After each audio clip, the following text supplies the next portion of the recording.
Hello everyone, good evening. So for today's session, let's have a sort of review about the topic for the second quarter in mathematics.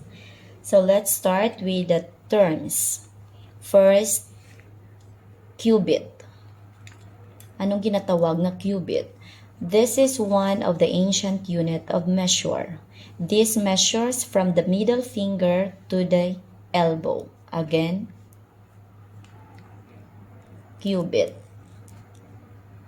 Next term, gram. Gram is the basic unit for weight in the metric system. Gram. Next term, angle. An angle is composed of two rays that share a common endpoints, and this endpoints is called the vertex. Again, angle. Next term, we have protractor. This is an instrument used to measure an angle. Again, protractor. Next, algebra. The word algebra is a branch of mathematics that involves expressions with variables. Algebra. Next, trinomial. This is a kind of polynomials with three terms. So we have here an example, 2x squared plus 4x plus 1. These terms is separated by the sign addition and subtraction. So in our expression, may ara kita diring addition. So let's circle this one para ma-emphasize. Then after that, 2x squared is considered one term, our 4x is another term, and also the 1 is also another term. So we have 1, 2, 3. 3 terms. Basta 3 terms gani ginatawag na trinomial. Your clue word is the word tri, meaning 3. Trinomial. Next. In the expression 10y squared, 10 is the numerical coefficient. Y squared is the literal coefficient. So, another example, 3y cubed, our numerical coefficient is 3. Then, y cubed is what we call the literal coefficient. Next, ano naman ginatawag na like terms? So, like terms, these are the terms with the same literal factors. Example, 2x and 5x. As you can see in our term, pareho sila na x ang literal coefficient. Basta pareho sila, they are considered similar term or like terms. Another example, 3x squared and 4x squared. X squared, may ara man siyang x squared. So, since they are the same, they have x squared as literal coefficient, these two terms is considered like terms or similar terms. Okay? Let's proceed to the next page. Next, we are going to study the word standard form.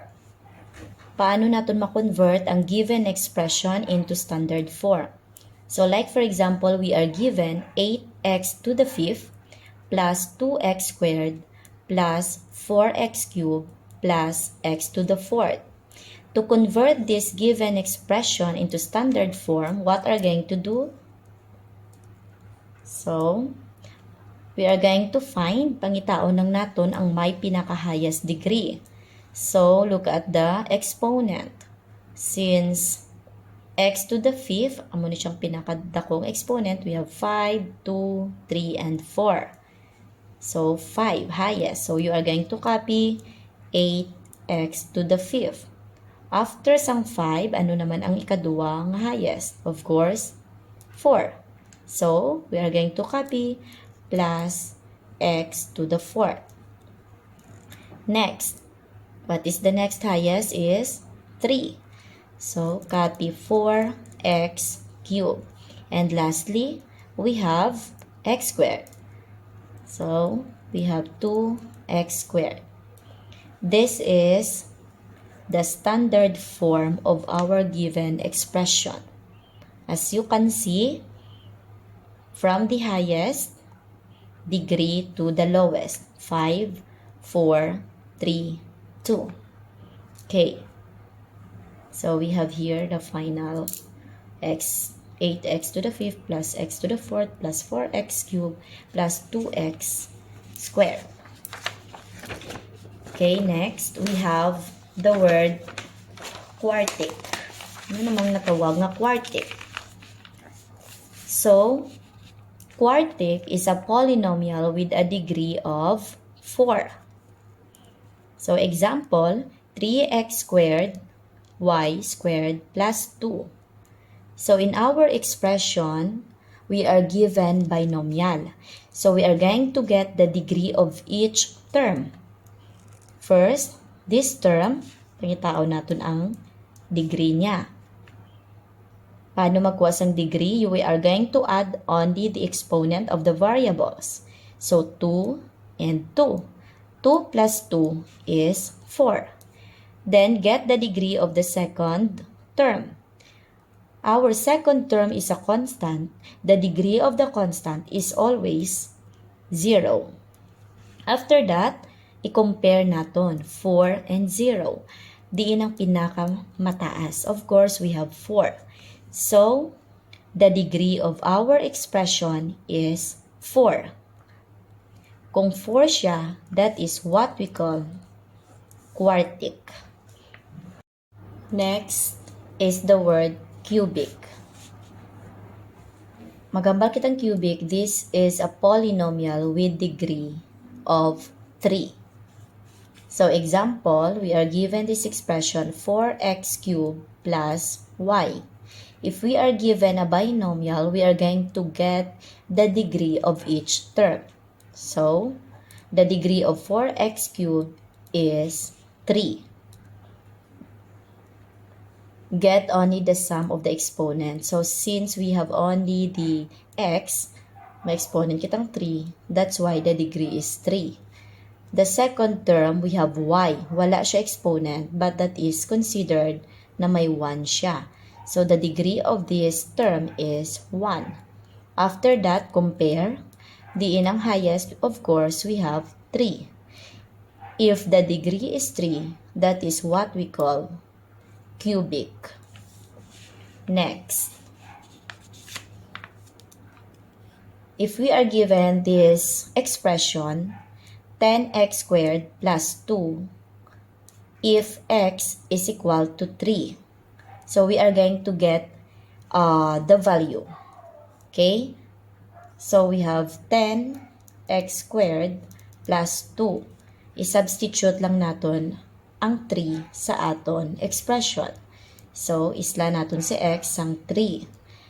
We have 3 quantity squared plus 2. Next, we are going to simplify.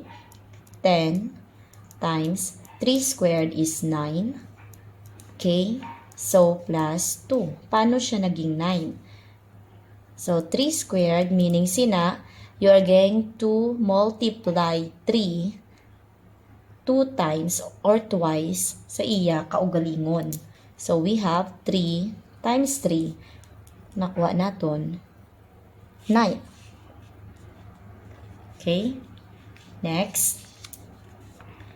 Going back here, so we have 9. 10 times 9 is 90 plus 2. 90 plus 2, of course, it's 92. So, your final answer is 92.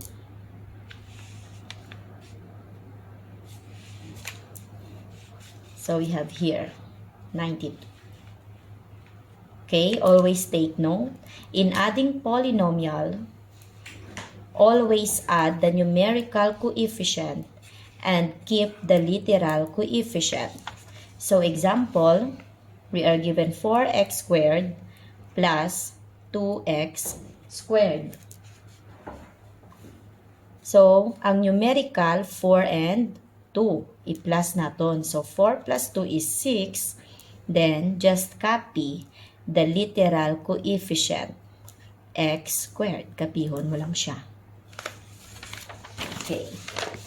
Next example. So, example, we are given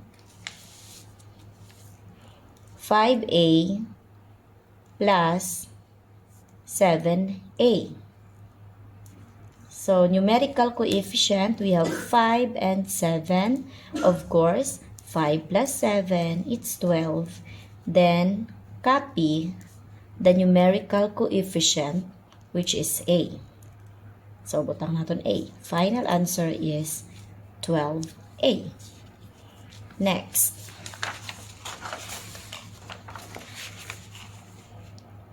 Okay, let's try this problem. Find the difference of 10x squared and 7x squared. So when we say difference, magambal nga difference, that is subtraction. Minus kita. So, we are given 10x squared minus 7x squared. So, following the steps, the two terms are similar. Pareho sila because of the literal coefficient. They have x squared. Ang second term, may x squared man siya. Since they are similar terms, we can exactly get the difference. So, 10 minus 7 is 3. Then, after that, just copy the literal coefficient, x squared. So, final answer is 3x squared. That is one example. Let's try another example. Let's say we are given 8a minus 2a. So, check natin ang aton duwa ka terms if they are similar. Pareho sila na may a. The literal are the same. Literal coefficient. So, we can easily get the difference. 8 minus 2 is 6. Then, just copy the literal coefficient, which is a. Final answer is 6a. Okay. How about if we are given this expression and we are going to get the sum? So, maghambal kita na sum, meaning, i-add natin. We are going to get the total. I-plus natin ang 8x and 3x. So, 8x plus 3x. Again, following the steps, let's check if they are similar terms. Of course, they are similar. Because the literal coefficient, as what I have said, pareho, which is x. So, we can easily get the sum. So, let's add the numerical coefficient. 8 plus 3 is 11. Then, kapihon lang ang literal coefficient, which is x. Your final answer is 11x. This is your first example. Let's try another example. 9a plus negative 2a. So, we are going to get the sum. So, let's check if they are similar terms. Yes, they are similar terms because the literal coefficient, as you can see, pareho sila. So, you can easily get the sum. Ma-plus na natin sila. Okay? The sign of our first term is positive. The sign of our second term is negative. Since they have different sign, isubtract natin sila. So, 9 minus 2 is 7. Then, ano ang highest absolute value? The highest absolute value is 9. What is the sign of 9? It's positive. So, your final answer is also positive. Then, affix the literal coefficient, which is A. So, we have the final answer, 7A. Okay, next. Okay, let's proceed to conversion of simple problem solving. Convert na kita. So, let's try this sum conversion factor. So, 1 kilogram is equal to 1,000 grams. Next, 1 C or 1 cup is equal to 8 fluid ounces. 1 kilogram is equal to 2.2 pounds. 1 week, of course, is equal to 7 days. These are the selected conversion unit. 1 hour is equal to 60 minutes. 1 kiloliter is equal to 1,000 liter. And 1 feet is equal to 12 inches. Okay, so let's proceed to our first problem. So, problem 1. Of course, 1 week is equal to 7 days. So, question, how many days in 6 weeks?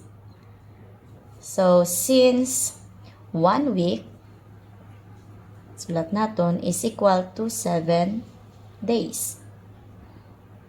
So, the question is, we are given 6 weeks. That is equal to how many days? Okay, solution. Since 1 week is equal to 7 days, just multiply 7 times 6. So, of course, you have 7 times 6 is 42. So, you have there 42 days. Okay, this is your final answer. So, 6 weeks is equal to 42 days. Next problem. So, you have here problem number 2. Eliza can finish her work in 2 hours. How many minutes did she spend to finish her work? Okay, that is our problem number 2. So, we all know that 1 hour is equal to 60 minutes. So, solution, we have, since 1 hour is 60 minutes, just multiply 60 times 2 hours based on the problem. So, 2 times 0, 0. 2 times 6 is 12. So, we have here the final answer. We have 120 minutes in 2 hours. Okay, gets? Next, problem number 3. In problem number 3, Alex can type 400 words in 20 minutes. How many words can Alex type in 1 hour? So, let's write here 1 hour is equal to 60 minutes. Then, let's have solution. So, first, what are you going to do is to divide 400 divide by 20. So, let's show the process. 400 divide by 20. 40 divided by 20, it's 2. 2 times 20 is 40. Get the difference. We have 0. Bring down 0. 0 divided by 20, we have 0. 0 times 20 is 0. Get the difference. We have 0. So, we have 20. After that, 60, this is your first step. Step 1. Step 2, multiply your answer to 60 minutes. So, 60 times 20. So, let's show the longest process. 0 times 0, 0 times 6 is 0, 2 times 0 is 0, 2 times 6 is 12. Then get the sum. Okay, bring down to 1. We have here the final answer, 1,200. Okay, this is words. Amo ni siya ang matype ni Alex in an hour. Okay, just follow the step. Next problem, number 4. An apple tree is 7 feet. What is its equivalent to inches? So, we all know that 1 feet is equal to 12 inches. So, let's show the solution. What we're going to do is simply multiply 12 by the given 7 feet. So, let's try. 7 times 2 is 14, 4 carry 1. 7 times 1 is 7, plus 1 is 8. So, here we go. 84 inches. So, 7 feet is equal to 84 inches. Ano lang na. Next. Problem number 5. What is the measure of 5 cups of sugar in fluid ounces? Okay, so 1 cup is equal to 8 fluid ounces. So solution, of course, we are going to multiply only 5 to our 8, which is the equivalent of 1 cup. So 8 times 5 is 40 fluid ounces. So, meaning to say 5 cups is equal to 40 fluid ounces. Next. Number 6. The basket with fruits, weigh 20 kilograms.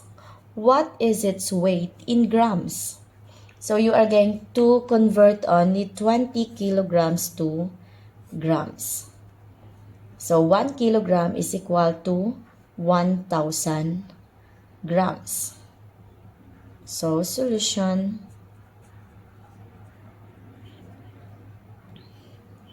so of course you're going to multiply 1,000 times 20, that is your given. So, let's do the longest method, 0, 0, 0, 0. 2 times 0. So, you have 0, 2, 2. Get the sum. You have 0, 0, 0, 0, 2. Final answer is 20,000 grams. You can actually use the metric converter. Pwede mo siya ma-use ang metric converter wherein you can move on the decimal point to the right. Later, I will discuss more about metric converter. Next problem. Here.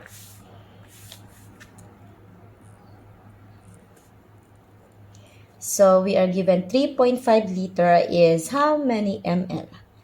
So, let's say this is your metric converter. And we are going to use this para mas dasi kita ka-solve. So, solution, 3.5 is equal to how many ml? So, using the metric converter, we are going to move the decimal point only. So, from liter, going to ml. Din ang liter diri. Of course, this one. This is your liter. Here. Okay, from liter going to ml. This is your ml. So, let's move. Going to the right. 1, 2, 3. From the decimal point, which is 3.5, katatlo kita mag-move sa right. So, of course, from the decimal point, katatlo man kita pakadto sa right. 1, 2, 3. After that, we're going to put 0 here. So, we have here the final answer. It's 3500 or 3,500 ml. Again, 3.5 liter is equal to 3,500 ml. Okay. Next. Number 8. What is y plus 2 in verbal phrase? So, we have a lot of translation when it comes to this expression. So, example, solution. So, if we are given y plus 2, in verbal phrase, we can say the y plus 2 is the sum of y and 2. Or, this is another one, the total of y and 2. Okay, that's it. Okay, number 9. What is the value of 5x if x is equal to 2? So, we have 5x. We only substitute the value of x, which is 2. Isla natin kuno si x ang 2. So, we have 5 times 2. 5 times 2 is 10. So, the final answer is 10. Next example. So, like for example, we are given this 4x plus 1 if x is 3. So, of course, we are going to substitute the value of x, which is 3. Isla naman natin si x ang 3. 4 times 3 plus 1. Simplify. 4 times 3 is 12 plus 1. 12 plus 1 is 13. So, this is your final answer, 13. So, here, 13. Next problem. Problem number 10. What is 5 squared means? So, 5 squared means 5 times 5. Meaning to say, i-multiply mo lang ang 5 sa iya self 2 times. Okay, so simplify. 5 times 5 is 25. Example 1. Next example, let's say we are given 3 squared. So again, if you are given 3 squared, multiply the base twice or 2 times sa iya kaugalingon. So, we have 3 times 3. We have 9. Let's have another example. 2 cubed. The base is 2 and the exponent is 3. Meaning to say, we are going to multiply the base sa iya kaugalingon 3 times. 2 times 2 times 2. So, we have 2 times 2 is 4. 4 times 2 is 8. That's it. Next problem. Problem number 11. If y is equal to 5, then 3y is... So, let's show this solution. 3y. We are going to substitute the value of y, which is 5. So, what are you going to do? Islan mo lang si y sang 5. 3 times 5 is 15. So, this is your answer. Let's have another example. If y is 3, then 5y is, let's say it's negative 3. So, solution, we have the given 5y. The same process, we are going to substitute y by negative 3. So, isulod natin sa parentheses. Isla natin si y sa negative 3. So, we have 5 times negative 3. Get the product, you have negative 15.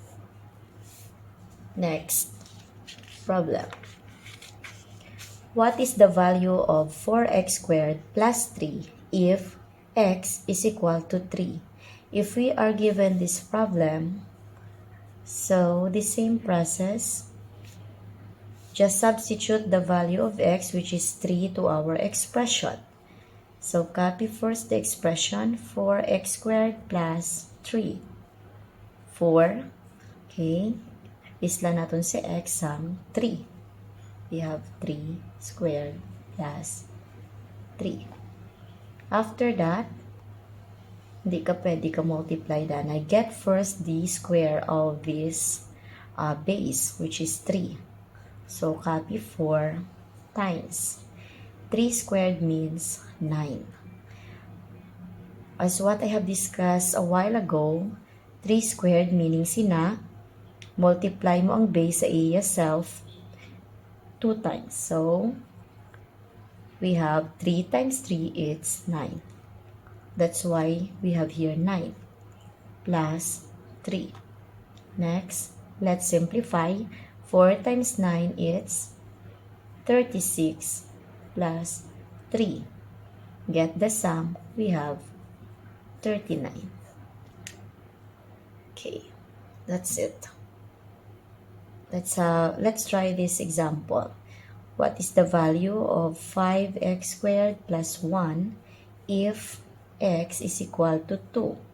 So the same process, just substitute the value of x, which is 2, to our expression. So solution, 5x squared, kapihon ang expression, plus 1. So what are we going to do is lanang natin si x ang 2. Okay, we have 2 squared plus 1. Okay, 5. 2 squared is 4.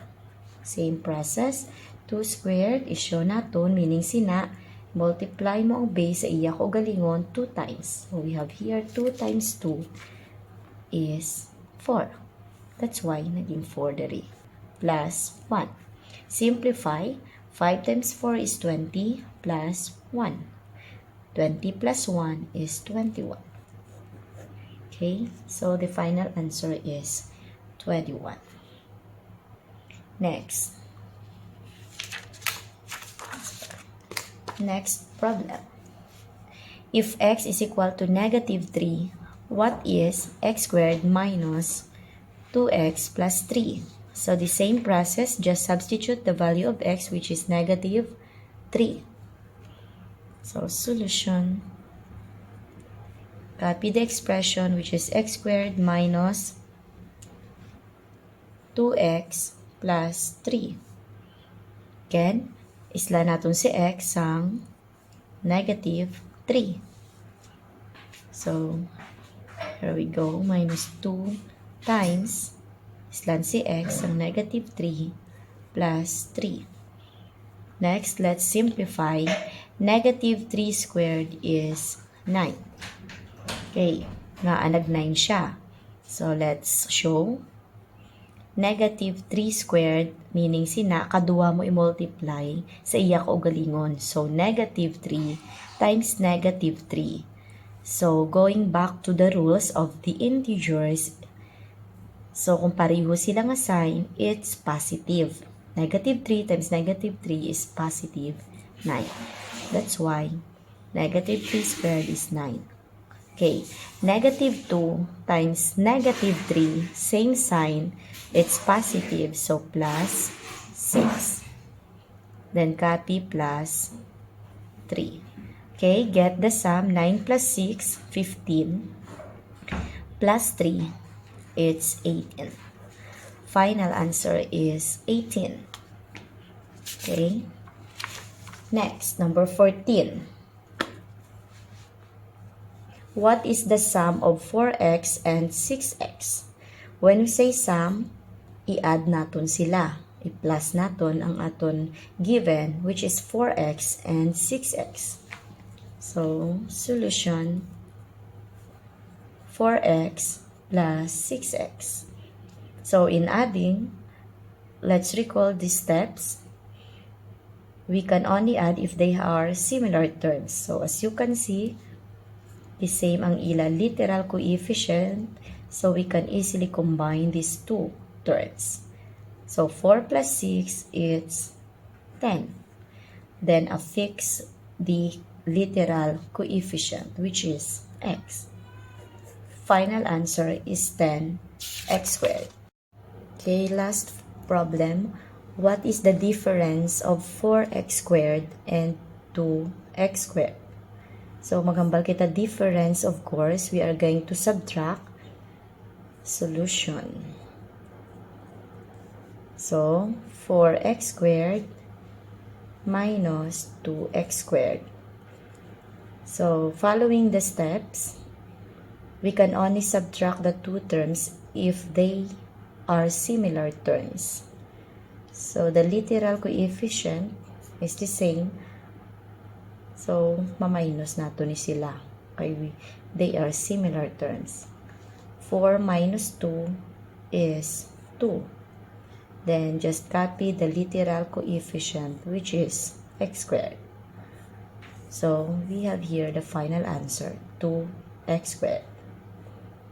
Example. Let's try example number 2. What is the difference of 9a and